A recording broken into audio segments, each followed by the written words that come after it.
Ati kan eenyu? Kan garramuutiin. Kam abtaamuun? Abtaamuun jenne garramuu. Garramuu. Kan abbaa Tasfaayeeti? Wayyaani Tasfaayee. Garramuun jedhe garramuu.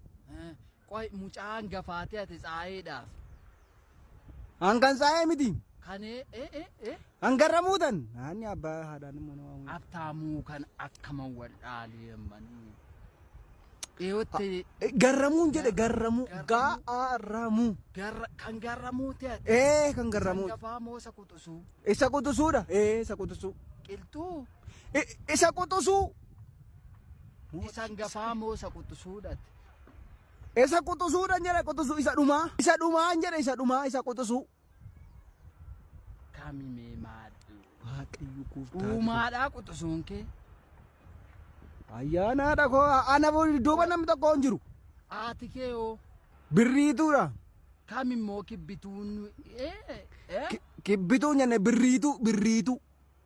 Isuman jedheem kibbitu eenyu jedhamti? Birriitu waaqtolaa. Birriituudha.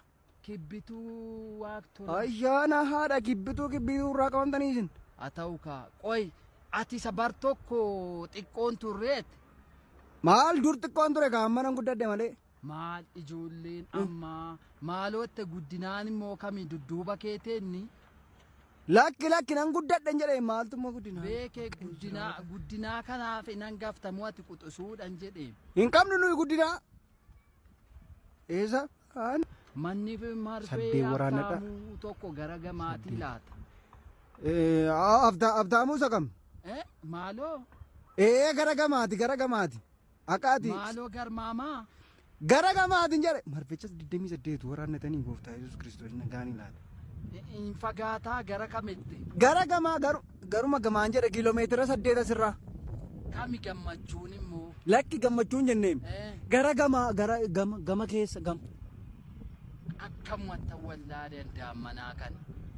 Daammanaa waaqayyo gooftaadha. Baaboo.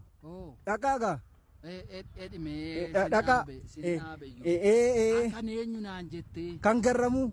Abtaamuma kana wallaala ta'u. Abtaa haa ta'u.